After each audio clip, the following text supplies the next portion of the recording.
Welcome to Manchester Poetry Library. This is the first of our events ever in the space, and it's really lovely to welcome everyone here. We are joined by Malika and Imtiaz Dharker, who are going to read this afternoon, including poems that they've written as part of the Ripples of Hope festival in Manchester that's been led by the Robert F. Kennedy Human Rights UK Trust. And before we make poetry centre stage, it's worth saying a little bit about who we are. This event is called The World Opens. Clearly, the world hasn't quite opened. We're still in an extremely strange time of COVID. But Imtiaz's poem that was written for the inauguration of the library ends with those lines. And it's something to do with poetry, literature, and books opening the world to us. So that was the meaning of our title. So the first poetry event in this space here at Manchester Poetry Library is at Manchester Metropolitan University. We're on Oxford Road in the heart of the city, and it's a public poetry library open to all. I'll say that again. It's a public poetry library open to all. That really is the main event that we're celebrating today, the fact that you can go to our website, sign up as a member, and then come and see us here. So Imtiaz and Malika are helping us celebrate that moment, and as I said, sharing poems from Ripples of Hope. Ripples of Hope is happening in Manchester until tomorrow, the first festival of its kind in the city, celebrating the power of people to make human rights a reality for all. If you haven't been to any of the 3 days, try and go tonight, try and go tomorrow if you live in Manchester, and you can get digital passes to see things that are still to happen in the festival by tomorrow evening. Over the past 2 years, we've been building the Poetry Library here with the help of poets and people across and beyond Manchester. Manchester is home to around 200 languages, and half of all the adults and 4 in 10 children are multilingual. We've hosted events creating poetry ley lines across the globe, but we are delighted to meet here in person and to welcome anybody who might be watching on the Writing School YouTube channel. So I'm Becky Swain, the director. We're the Northwest's first public poetry library. We're the first one in the university. There is a poetry library in Morpeth, so between Edinburgh, the Scottish Poetry Library, and the London Poetry Library, we now have Manchester Poetry Library. We have contemporary books and recordings in multiple languages and children's poetry, just over there, calling to us. Whenever you have a child in the library, we've just had a very small child in the library, it's just a different atmosphere altogether. The curiosity is just incredible. So we're located along the Manchester Writing School here, and we're part of a bold heritage of Manchester's UNESCO City of Literature. We join a rich tapestry of cities with our heritage of public libraries, including Central Library, with the impressive status as the most used library in the country, Chetham's, the Portico Library, and a network of public libraries. So, Simon Armitage brought together 30 poets, and Imtiaz and Malika were 2 of those poets from around the world for a unique poetic response to the Universal Declaration of Human Rights. And with contributions including Imtiaz for Article 1, the right to freedom and equality, and Malika, Article 9, freedom from arbitrary arrest and exile. I was fortunate enough to witness that premiere last night, part 1, and I was pleased to hear it last night because I was so moved I could hardly think after hearing both those poems. So you are, I sometimes say, in for a treat. It's a very different kind of moving moment, I think. So over to the poetry, and Malika is a British poet of Guyanese and Grenadian parentage, and Malika is founder of Malika's Kitchen and a creative writing lecturer here at Manchester Met. Her writing spans poetry, theatre, monologue, installation and education. And her first poetry collection, Pepper Seed, with People Tree Press, was shortlisted for the OCM Bocas Prize and the Seamus Heaney Centre 2014 Prize for Full Collection. She's published with Sharon Olds, Walsall in the Penguin Modern Poetry Series. She's a Carver Carnham Fellow. She won the Poetry Forward Prize for Best Single Poem in 2020. And I particularly personally recommend a book called Too Young, Too Loud, Too Different, which is poems from Malika's Kitchen that was launched, I think, 2 months ago, maybe just It's hot. It came through my postbox very recently. In the early years of the millennium, poet Malika Booker and Roger Robinson saw the need for a space for writers outside the establishment to grow, improve, discuss and learn. One Friday night, Malika offered her kitchen table as a meeting place, and Malika's Poetry Kitchen began. Find that book, and on page 106, there is something that Malika has written as an invitation. 18 steps to growing your own poetry collective. Have a look. It's worth it. Over to you, Malika. Oh my God, thank you. I'm so emotional right now.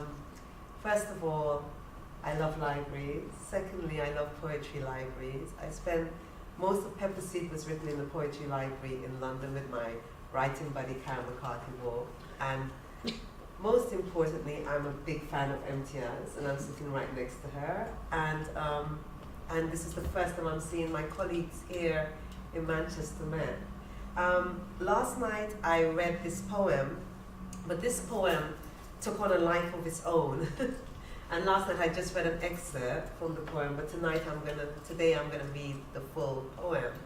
So basically, I choose the Universal Declaration of Human Rights Act 9, which was about arrest and no one can be put into prison and kept there without good reason.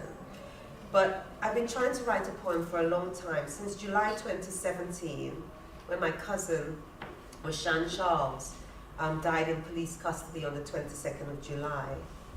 And I was reading this amazing book by Christina Shaw called In the Wake.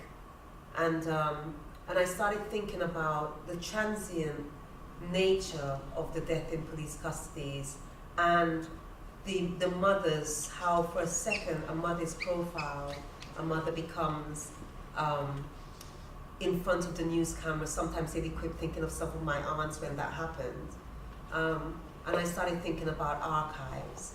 And so I wanted to build a poetic museum for this. And one of the things that I was also thinking about is that these lynchings in police custody did not happen now. They started from the Middle Passage. And so the museum starts in the Middle Passage. And there are things that I imagine in the museum. I imagine you walking in and the background sound, I Just Want to Testify by Diana Reeves, or the chorus, I'm an Endangered Species and I Sing No Victim Song by Diana Reeves, flowing in as you walk into the museum. Exhibit 1. So I've never read this in its entirety, so this might be better. Exhibit 1. Bones from 18th century Caribbean plantations. Palms cast in prayer, tied, a litany of macabre ornaments swinging from boughs. Catalogue of exhumed objects. Boiled bodies tarred, molasses, frayed skin, bones dog-gnawed, cutlass severed, and millions of mouths, shaped round in the O of moan. At the exhibit gate, guides gesture to hidden screens. Walls of colonial fox hunts on loop, images, shadows of hounds, bodies fleeing, exing into oh.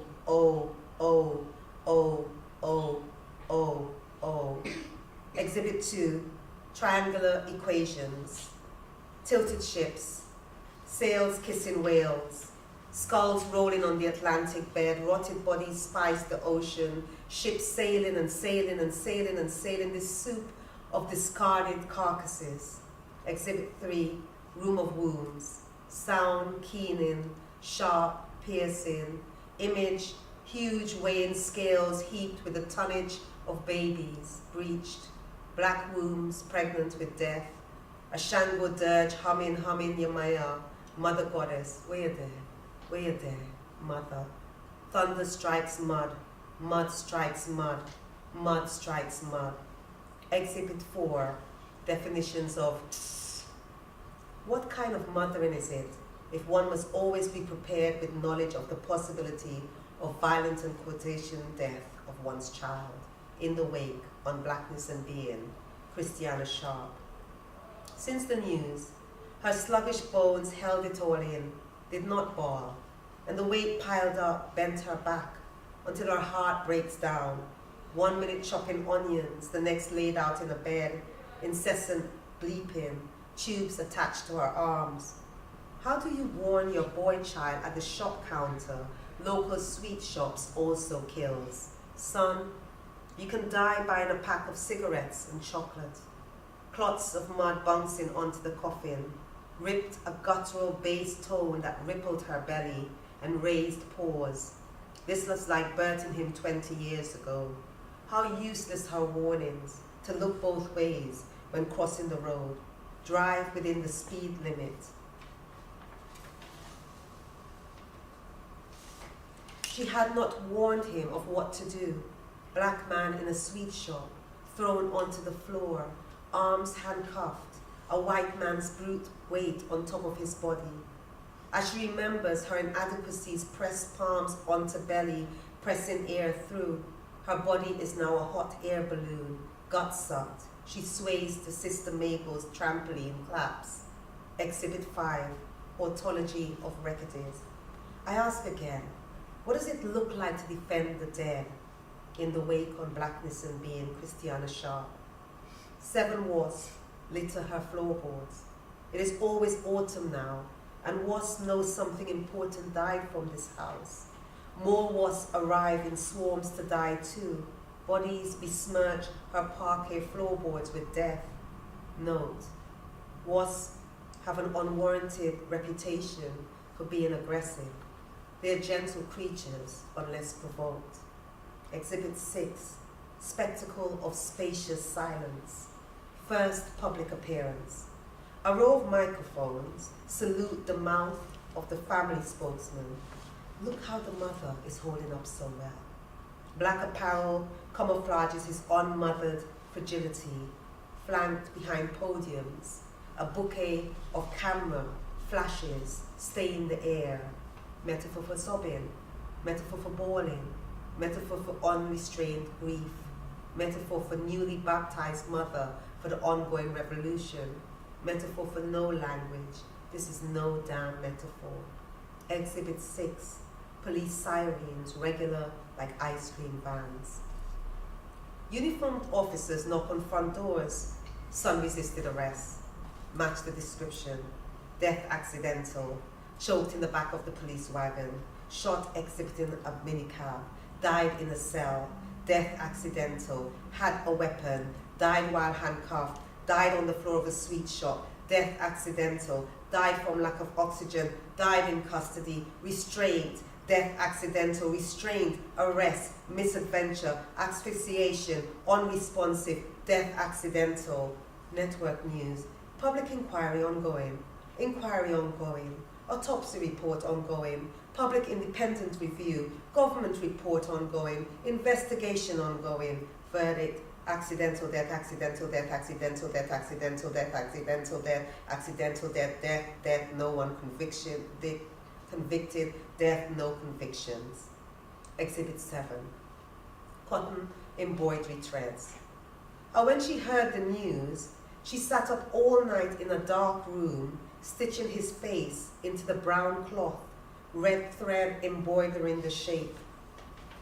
Then unpicking each hour the endless lift and poke of needle.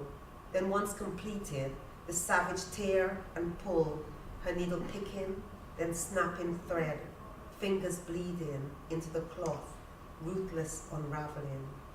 Exhibit 8, the black hole.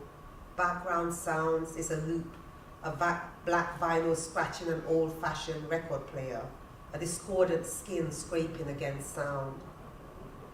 Cold body flat on mortuary table. Autopsy, medical investigate. Waits for state to release body. Funeral delayed, delayed, delayed. Waits for unsatisfactory verdict. Case closed. Case closed. Cold body flat on mortuary table. Exhibit 9. Warrior chant. Burn down Babylon. Video trending and sharing on social media. No respect for our grief. The goats are bleating. Bleat, bleat. Trolls on social media, bleat, bleat. vile statements about dead son, daughter, no response, pegged for our grief. The goats are bleating, bleat, bleat. Police give official statement, bleat, bleat. Meanwhile, the dead women, men clutch their throats, hands handcuffed behind backs, bullet holes in bodies. They skank the 1 foot skank, see their bottom lift and skip, skeleton feet licking the ground like drum, a phantom shebeen in that earthly basement, each feet in harmony to the Rastaman's chant, chanting, chanting, chanting, bun, bun, bun down Babylon, bun, bun, bun down Babylon. Exhibit 9. Exhibit 10, doorways. Background sunscape, rhythmic slamming of doors, almost like an echo chamber. Voices chanting the following on loop. She slammed the door shut this morning. He sat down in the car and shut the car door earlier. They slammed her on the floor, slammed the cell door shut on him, her. He ran through the train door just before it slammed this morning. She walked through the shop door and the door slammed open and licked the wall this morning. Exhibit 10, in Dread Inner England, Linton Kwesi Johnson. Oh, I wish I'd read this yesterday in front of him. Sus laws constantly regurgitated. Large mural on a wall of a giant throat vomiting, handcuffs, truncheons and taser drums. Stop and search, suspicious based on while back, if black, seen to be black, acknowledged black, walking while black, young and black, black, black, black, black, black, black, black. Screen line, the walls, spaces depicting stop and search scenes. There's a soundscape, the repeated sound bites of police voices, a nearby burglary matching description of a suspect. How can you afford such a vehicle? Suited man handcuffed standing by the side of his BMW. Suited man braced against Mercedes-Benz. Man in jeans and puffy Parker jacket standing beside his Mitsubishi. 2 vans of police blocking the back and front of the vehicle. Schoolboy handcuffed by scooter. Man in baggy jeans and hoodie tasered in front of his 2 kids at the gas station. Man lying on the floor of a local sweet shop. Plainclothes police on his prone body. Group of schoolboys in black school blazers outside Morning's chicken shop, surrounded by police. Exhibit 11, groundation. Oh, but when they sang, and oh, but when they danced, and sometimes danced the antelope, they shifted shapes and became something other. Toni Morrison, from Beloved. Big, black sound speaker boxes lined the walls, trembling, as their heavy bass lines vibrate the floorboards. With each eyelid blink, the club shifts shape into a living room, a club, a shebeen, a hip-hop jam, a basement rave, a soca fete, a jazz joint, a carnival juve scene at twilight. Watch this temporal feel-good joy as limbs elope in dance floor temples under the roof of dark night into the early hours of morning, releasing moans of rooms of mourning until the slow creep of twilight as night marries music to pain her. Bodies become swaying vessels where hands splay on gyrating hips and the elbows are crooked like horns or antelope. Palms slap thighs in beat with drum rhythms, elbows repetitively crooking like horns or antelope. Bodies blur in their sacred skank to armor up, prepping for these daily assaults during daylight, these sour mouths that desecrate black as skin most foul. In these dance halls of anointment, grief meets oppression on the ceiling to marvel at what respite looks like as they slide and whine and glide in this shapeshift, oh antelope. Indulge their flat feet, earth slapping swings and steps like residual ocean passages, causing rhythmic ripples in a lean back step. Then a sideways skank, the call and response, heaves like ping pong between sound, breath and body, causing a blues lean into a rhythmic slouch where the sea endlessly ripples. so pores can emit grief toxins in this never-ending wake. Yeah, it is in these dark houses that the dumpy conqueror resides. Exhibit 12, questionnaire, all that white air on the white page. Where are the white bodies dying in police custody? Questionnaire. Where are the white bodies dying in police custody? Questionnaire. What penalty to white bodies doing this killing? Questionnaire. What penalty to white bodies doing this killing? Questionnaire. What is the percentage for the working class in police custody? What, when, where, why?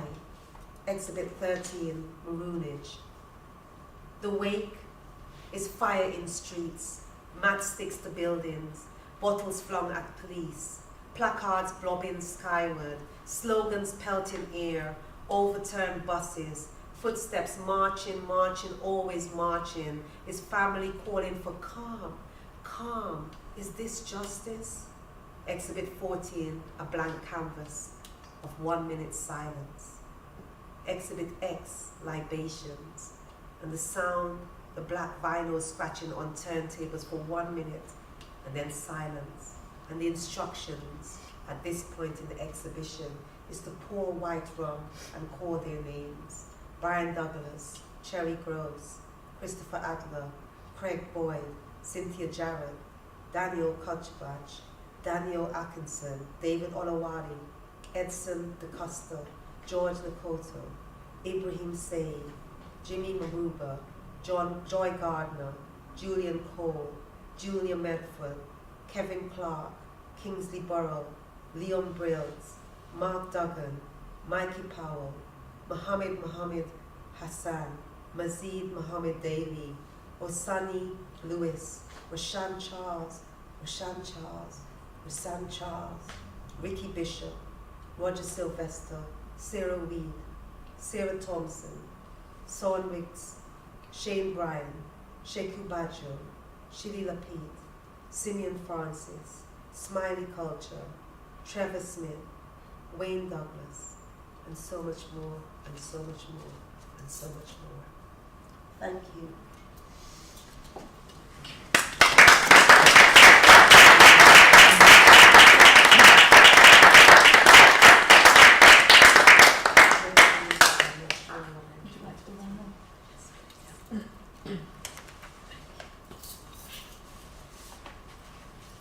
Oh, that was the first time I've read that whole poem out. It's really interesting what happens when you're writing. And actually, what I can say about that poem is that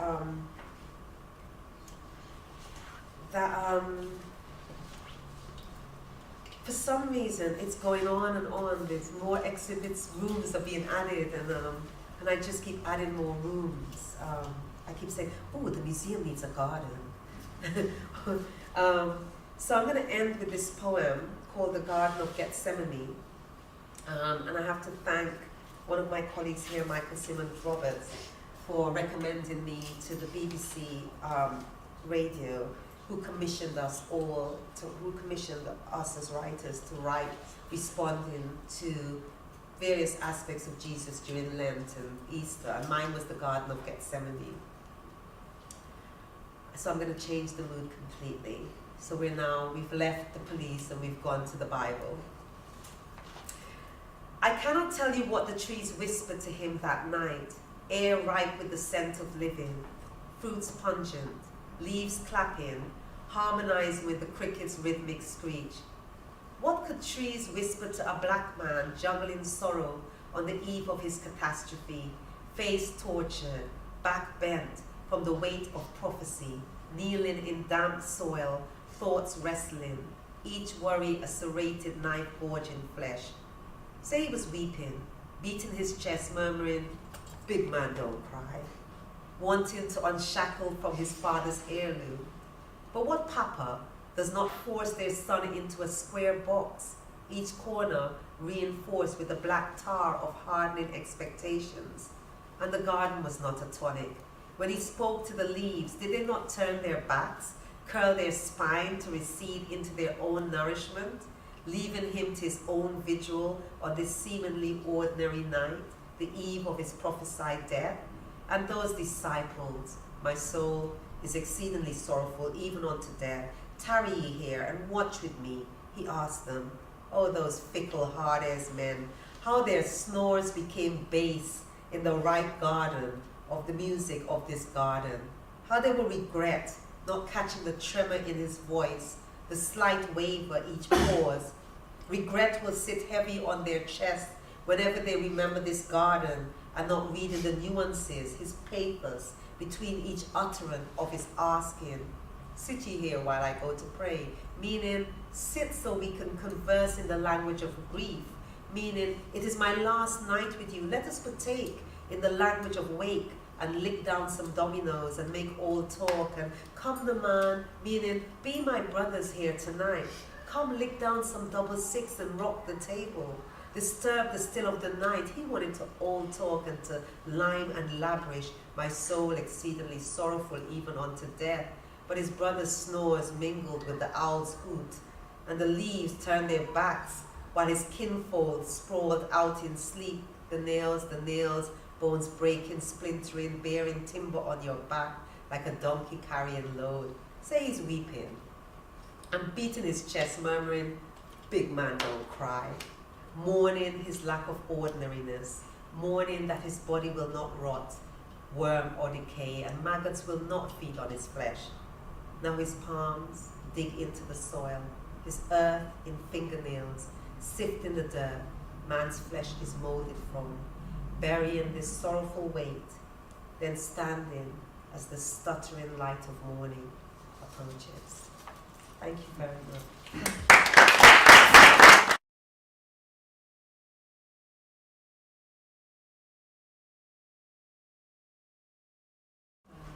And we're going to hear from Imtiaz.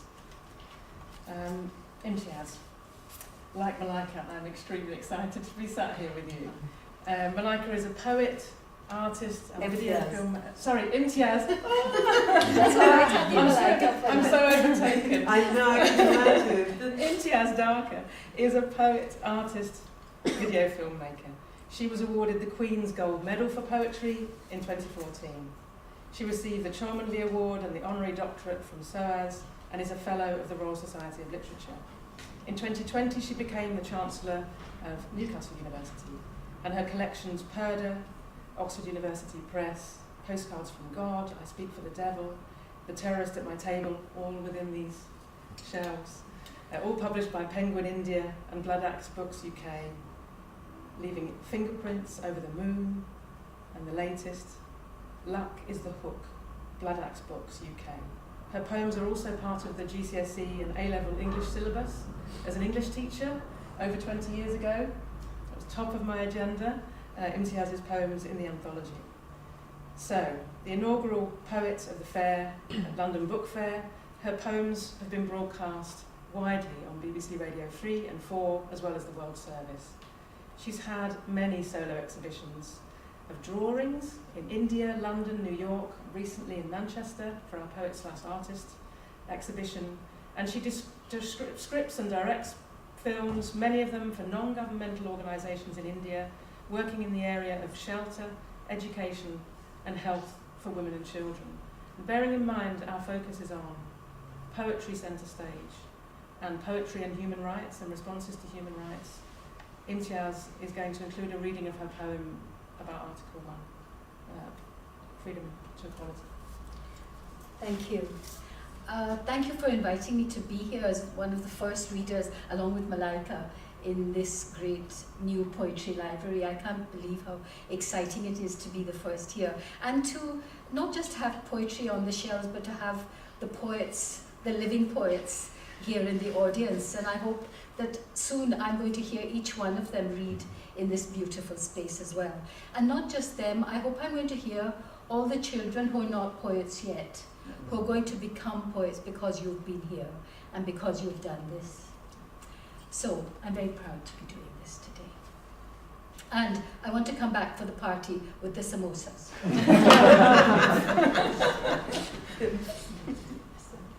I chose to write a poem based on responding to Article 1, because it's the one article that speaks about the human qualities that give us hope. The article 1 says, all human beings are born free and equal in dignity and rights. They are endowed with reason and conscience and should act towards one another in a spirit of brotherhood. Everywhere this first article is being ignored, as we know, by leaders everywhere, who are willfully choosing to bypass reason and conscience. And they make their excuses in language that has been corrupted and words that have been devalued. So in a way, I wanted to take back a word. It's an almost bureaucratic word, but it's a word that's almost a breath as well. However,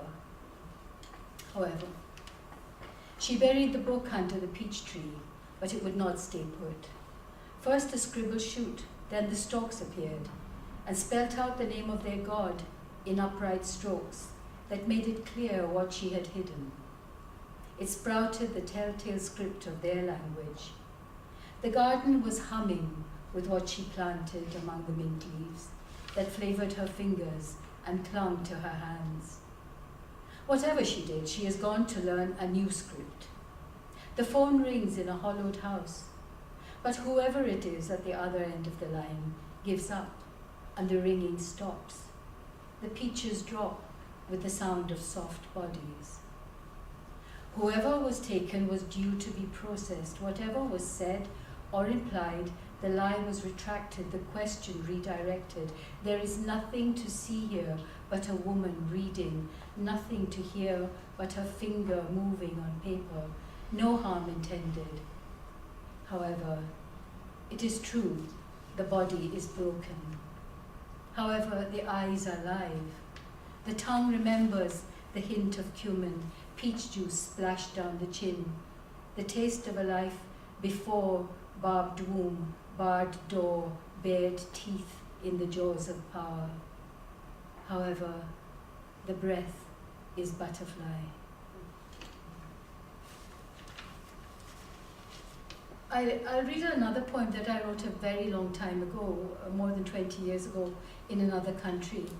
But I feel as if its time has come round again. When I can't comprehend why they're burning books or closing borders, when they can't bear to look at God's own nakedness, when they banned the film and got the seats to stop the play, and I ask why, they just smile and say, she must be from another country. When I speak on the phone and the vowel sounds are off, when the consonants are hard and they should be soft, they'll catch on at once, they'll pin it down, they'll explain it right away to their own satisfaction. They'll cluck their tongues and say, she must be from another country. When my mouth goes up instead of down, when I wear a tablecloth to go to town, when they suspect I'm black or think I'm gay, they won't be surprised. They'll purse their lips and say, she must be from another country. Maybe there is a country where all of us live, all of us freaks who aren't able to give our loyalty to lying fools, the crooks and thugs who wear the uniform that gives them the right to wave a flag, puff out their chests, put their feet on our necks, and break their own rules. But from where we are, it doesn't look like a country. It's more like the cracks that go between borders, behind their backs. That's where I live. And I'll be happy to say I never learned their customs. I don't remember their language or know their ways. I must be from another country. This morning there was news that a drone strike that the Americans claimed had killed a terrorist actually killed civilians and a child. Lapis lazuli. If you thirst, and again this is an old poem, but again, tragically, it's still, well, I would have written this morning.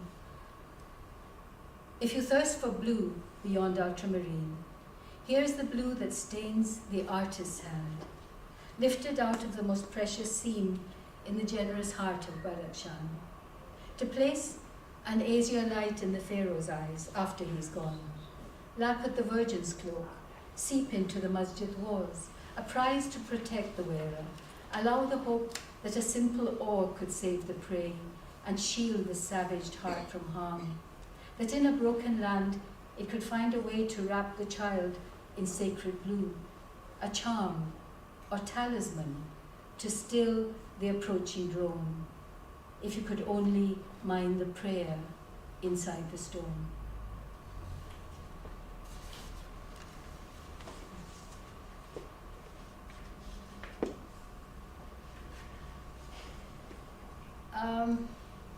I grew up in Glasgow, and sometimes out of the Greek-Scottish day, I find my father bringing me something that looked as if it wasn't just from another country, but another planet.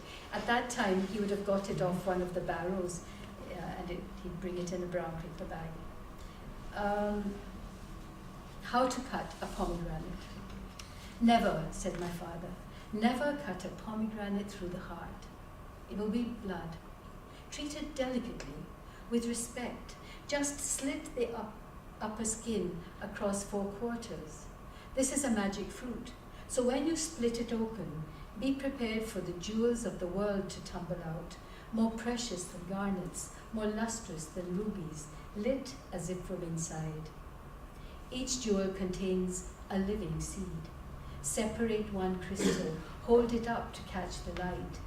Inside is a whole universe. No common jewel can give you this. Afterwards, I tried to make necklaces of pomegranate seeds. The juice spurted out, bright crimson, and stained my fingers, then my mouth. I didn't mind. The juice tasted of gardens I'd never seen, voluptuous with myrtle, lemon, jasmine, and alive with parrot's wings. The pomegranate reminded me that somewhere I had another home. I was thinking about home and belonging, and the next 2 poems are partly about that. Where you belong. You can squat in this room if you don't say a word. You can stay in this town if you pay for a room. You can go on this train if it's off-peak. You can speak your mind if you change your look. You can have your chance if you don't expect luck. You can be in the group if you get enough likes. You can live with family if you toe the line. You can keep your children if we countersign. You can enter this church if you quote the book. You can open this book if you close your mind. You can save our time if you follow the rules. You can play a role if you buy the mask. You can take on the task if no one else wants it. You can ask the question if you never offend. You can belong, but only if you don't stay too long. You can end it now or start over again. You can follow the signs but never turn back. You can see you've run out of breath and years. You can leave in tears or you can go with a laugh. You can take your clothes but leave your shoes and that attitude behind. It does you no favors, and you can do us a favor. Don't change your mind. And another poem in that sequence, which is called Back, is Back Seat. He looks so young, his hands bony at the wheel. I wonder if he's been out all night, what he might have had for breakfast, and what he eats when his shift ends. Whether his mother makes him Punjabi samosas, or Bengali mustard fish, or Kerala rice. If he prefers the mangoes of the north like me, or the sweeter ones from further south.